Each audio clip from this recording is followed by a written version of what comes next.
Good afternoon. Welcome to the News Roundup for Tuesday, September 16, 2025. It's Bill Thomas here with a number of breaking stories to share with you today. And here's what's happening right now on the big Roundup. We begin with this: Israeli forces pummeling Gaza City as their military operation to free hostages and destroy Hamas intensifies. President Trump deploying the National Guard to Memphis in order to replicate his wildly successful crime-fighting efforts throughout our nation, and the CDC sounding the alarm over a potentially deadly infectious disease, which they say is now here to stay in the USA. Also, the suspect accused of murdering conservative political activist Charlie Kirk appears in court today facing murder charges. And the dream of a lifetime turns into a total nightmare for a number of big cash prize winners as a legendary sweepstakes company goes belly up. All this and more coming up right now on the Big Roundup.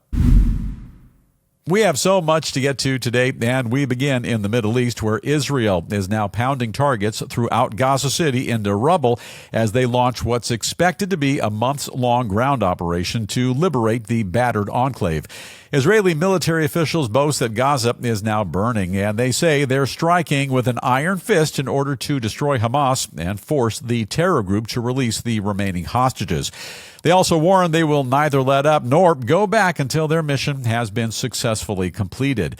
The IDF, Israel Defense Forces, say that in addition to intensified airstrikes, they plan to use tens of thousands of soldiers to encircle the Hamas stronghold and eliminate the terrorist group once and for all. Now, as a result of the fighting, hundreds of thousands of Palestinian civilians, they're now packing up their belongings and heading to the south. However, more than 500,000 people are believed to remain behind, along with the thousands of Hamas operatives who often use those civilians as their human shields. In the meantime, it appears as though any hope for a ceasefire agreement has just gone up in smoke, like one of Gaza City's many demolished high-rise buildings, with U.S. Secretary of State Marco Rubio saying that the time for any sort of negotiations quickly running out. The UN's Secretary General agrees. He's putting the blame squarely on Israel's shoulders, saying that despite months of diplomacy, it now appears as though the Israeli military is determined to finish the job. He's also joining most of the world, including the EU and the UK, in calling for an immediate halt to Israel's latest offensive, while also condemning Israel for their systematic destruction of Gaza, for limiting foreign aid to hungry Palestinians, and for killing what he calls a massive number of civilians. A special UN commission now claims that Israel is actually committing genocide in Gaza, with Israeli officials rejecting those findings and saying they're based on Hamas lies. Final thought, this is the News Roundup Lowdown. You'll recall vividly that it was Hamas terrorists who brutally attacked Israel on October 7, 2023, nearly 2 years ago now. They murdered innocent civilians, kidnapped 251 people, and committed a variety of additional wicked atrocities, which can only be described as crimes against humanity. In defense of his country, Israel's Prime Minister Benjamin Netanyahu has been laser-focused on holding Hamas terrorists accountable for their crimes, destroying Hamas, and ensuring that all Israeli hostages are returned home. Israel's attacks have intensified. They're taking Gaza City. There will be more casualties. And before you put the blame on Israel, which many people are doing, you would do well to recall that this is all happening as a result of the Hamas attack, again, from nearly 2 years ago. It's a great tragedy that so many Palestinians are being forced from their homes, that families are struggling to stay together, and that lives are being upended. But again, at the risk of being redundant, the whole world knows clearly who's responsible for all that is happening right now in Gaza. Bottom line, Israeli hostages, they will be returned home. Israel will not stand down. And in the end, Israel, with the backing and support of the Trump administration, they will be victorious. With that, we welcome to the program producer Davey, joining us remotely from the Roundup studios in Washington, D.C. And Davey, I have to imagine that you're as overwhelmed by the pictures as I am. We've both seen the same thing. Tons of people on the move out of Gaza City. It's very dramatic. Yeah, the sooner it stops, Bill, the better. Yeah, it's not going to stop anytime soon. It just goes and rages on and on. We're scoping out your thoughts and your comments now. We are at newsroundupwithbill@gmail.com. Davey, to the email bag, and who do we turn to right off the top? Well, Bill, we're getting a lot of opinions here. They're wildly divergent, but let's start today with Dan from Brooklyn, New York. Dan, welcome to the program, sir.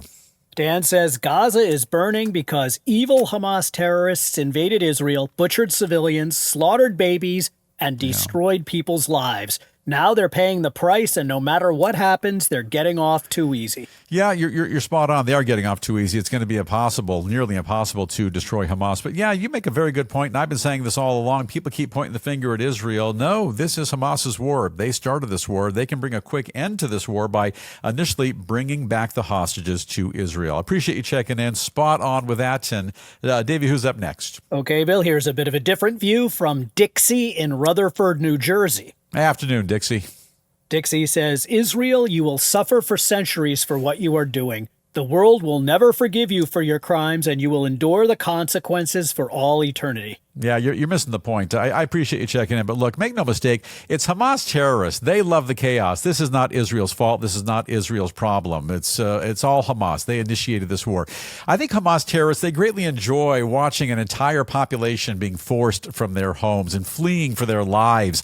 They also know they can put an end to all the mayhem by simply returning all hostages, and that's where it all begins. And they love people like you because you're buying into a different narrative and you're vilifying Israel.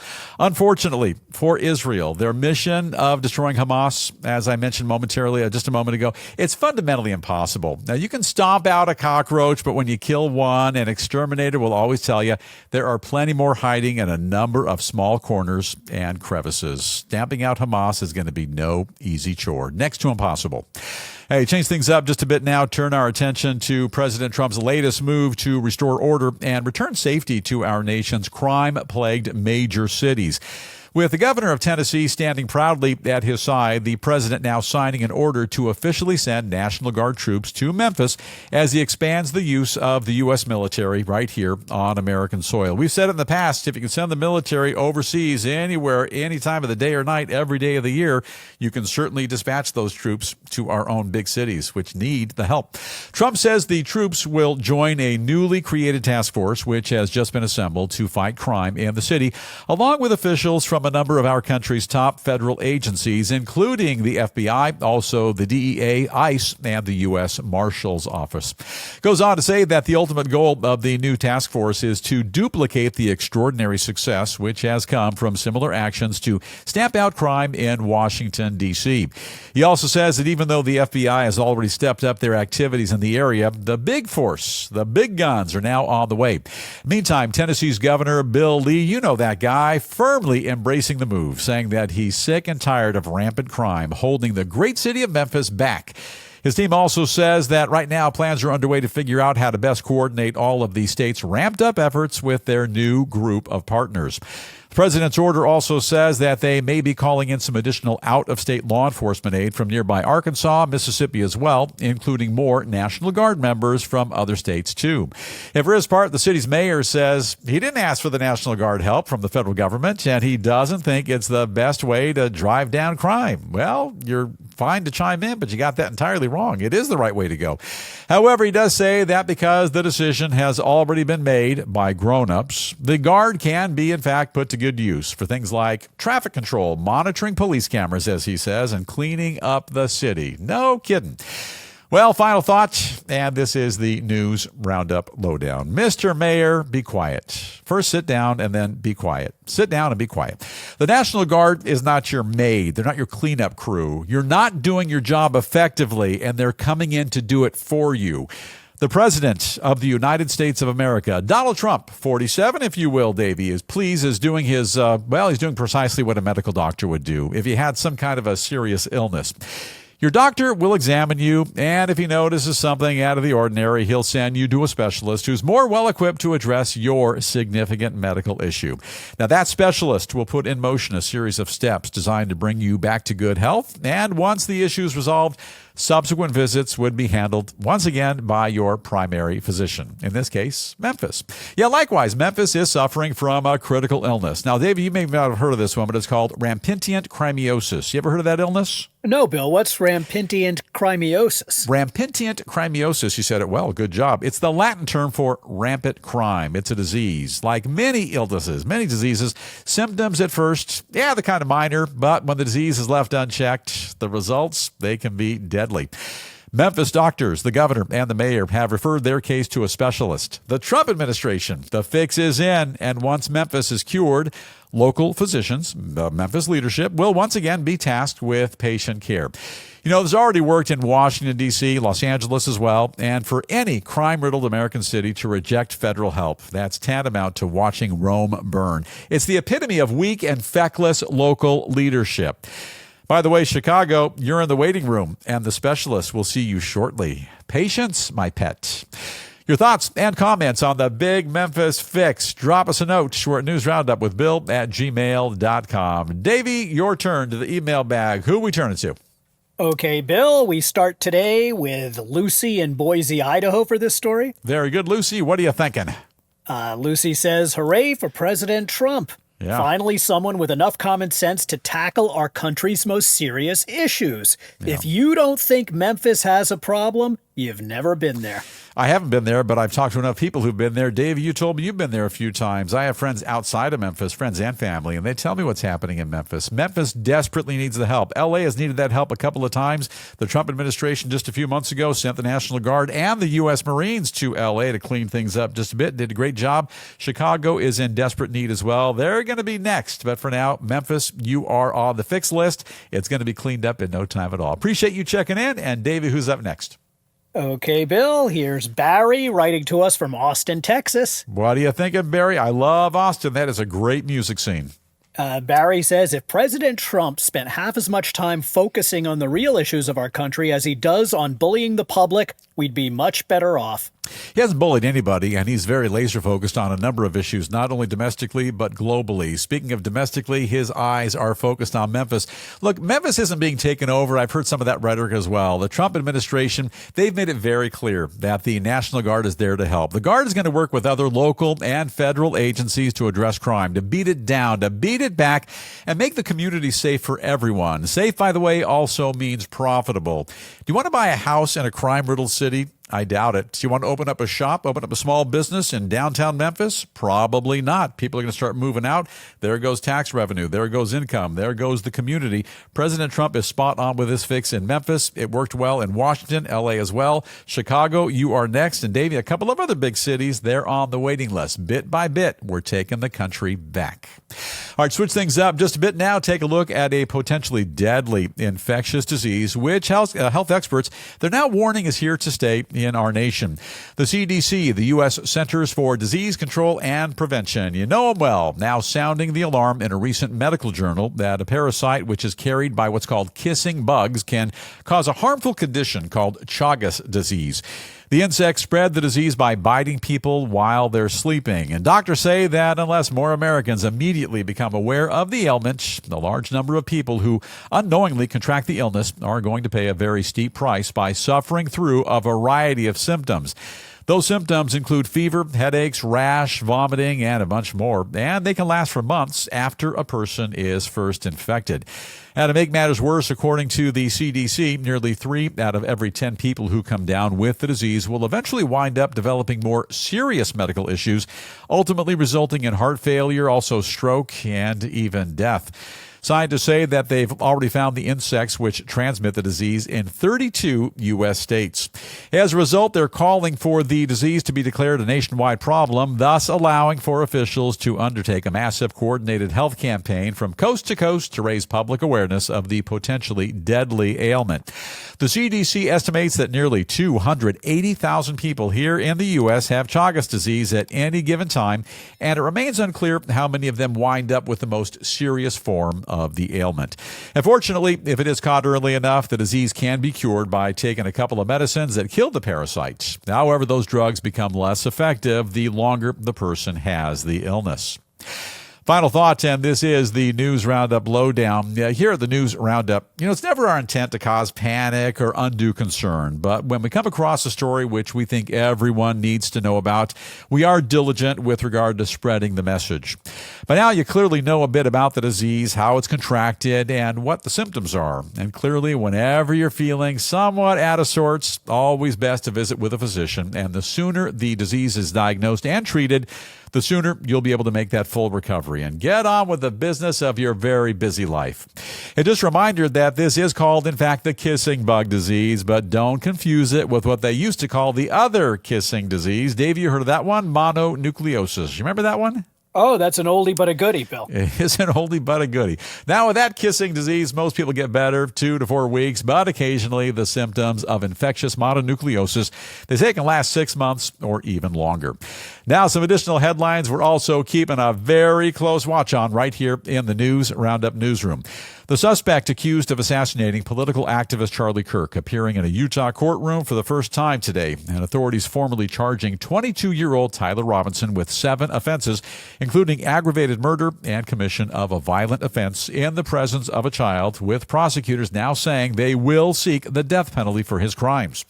Also, a New York judge tossing out a pair of terrorism charges, which were filed earlier this year against suspected killer Luigi Mangione, whom you may recall is accused of the cold-blooded murder of a prominent healthcare executive, and that happened in Manhattan.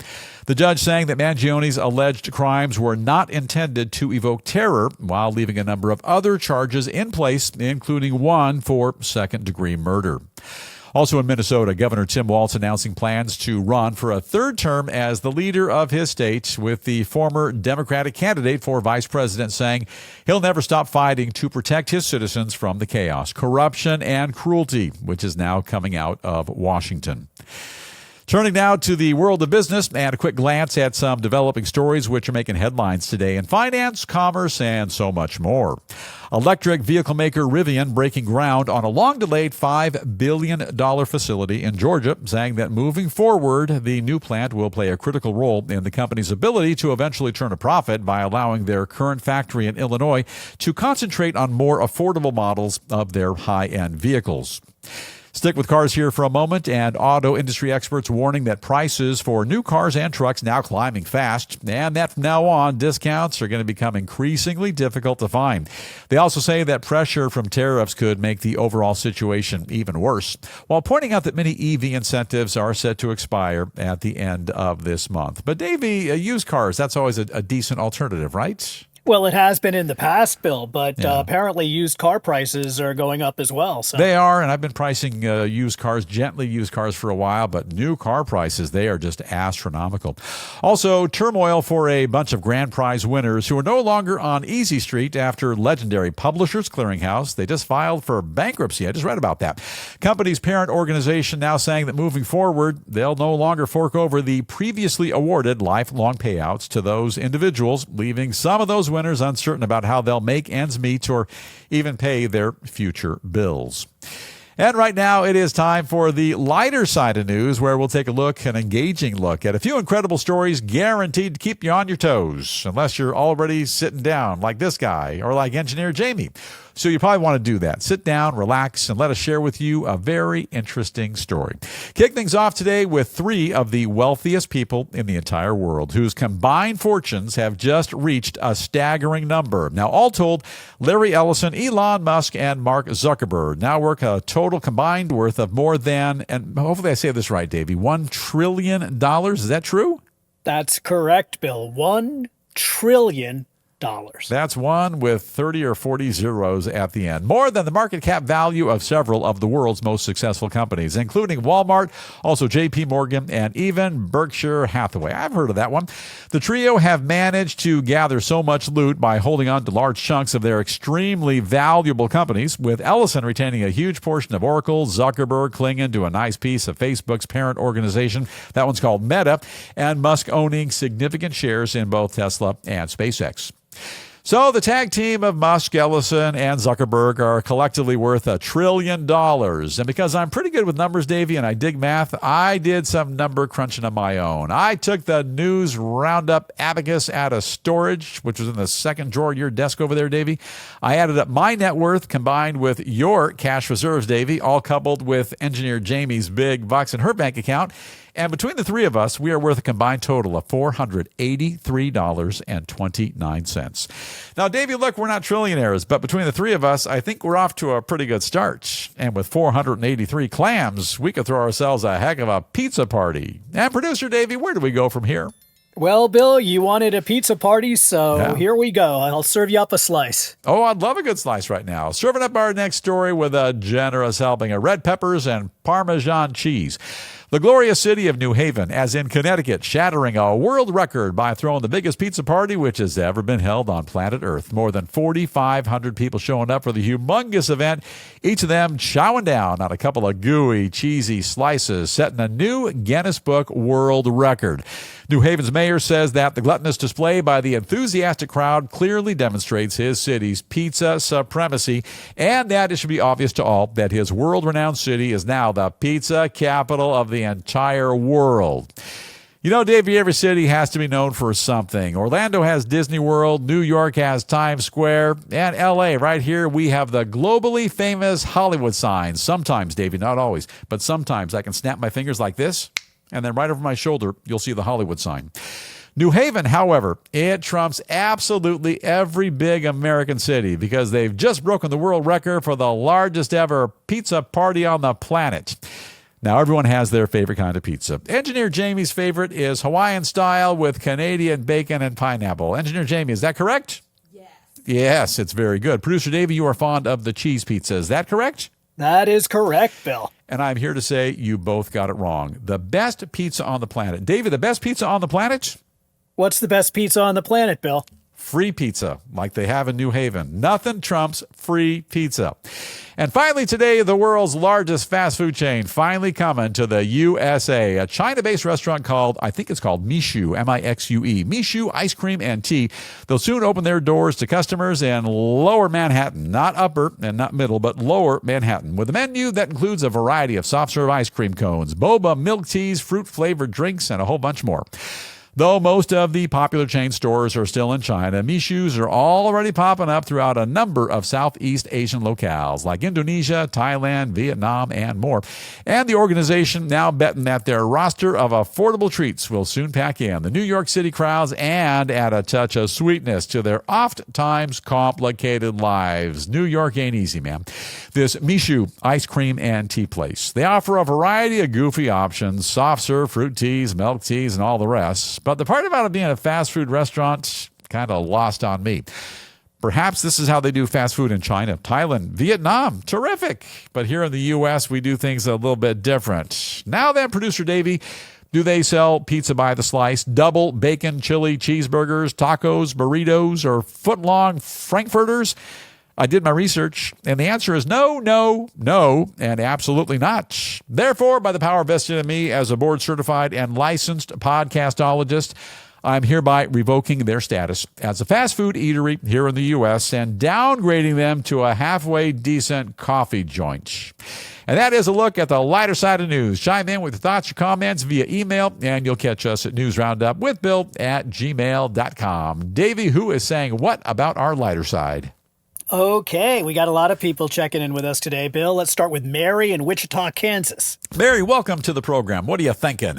Mary says, if you ever saw the movie The Social Network, you know that Mark Zuckerberg is not a nice guy. I don't care how much money he has. Yeah.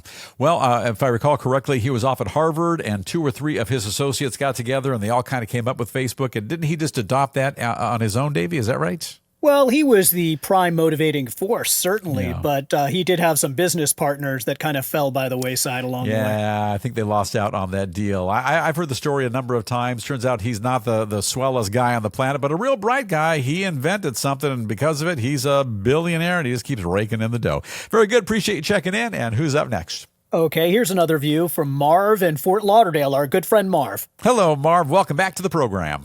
Marv says, right now he might be in second place, but when the music stops, Elon Musk will wind up on top. Take it from me. Sooner or later, he'll be worth more than $1 trillion on his lonesome. Yeah, I think so as well. In fact, we had the story recently that the board certified a $1 trillion deal for him, provided he meets a certain number of lofty goals. You think he'll meet those goals, Davey? I think he can do just about anything, but what they've set before him sounded pretty impossible. But the motivation to do the impossible with the reward of $1 trillion, that's pretty amazing, right? Yeah, it is amazing. I'm not sure he's going to meet those goals, Bill, but I'm not sure that he's going to have to meet those goals to hit the $1 trillion mark. I mean, he's doing well all around. Yeah, and even if you don't make $1 trillion, having hundreds of billions, that's not a bad way to live your life. And one more, and then we wrap it up. Okay, Bill, here's one from Bart in Great Falls, Montana. Love that name, Bart, as in Simpson. Bart, what are you thinking? What's on your mind, sir? Bart says, me and a bunch of my fishing buddies can devour more pizza than anyone. Yeah. Bill, I'm challenging you and the Roundup crew to an eat-off, if you dare.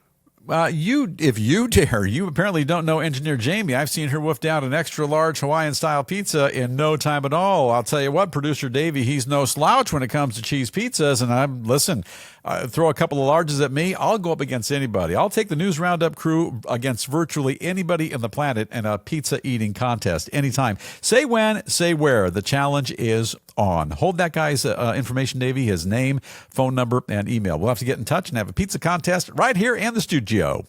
And with that, our time is just about up. But before we call it a day, we do have some sad news to share with you. Legendary Hollywood superstar Robert Redford has passed away at the age of 89, dying in his beautiful home in the mountains of Utah.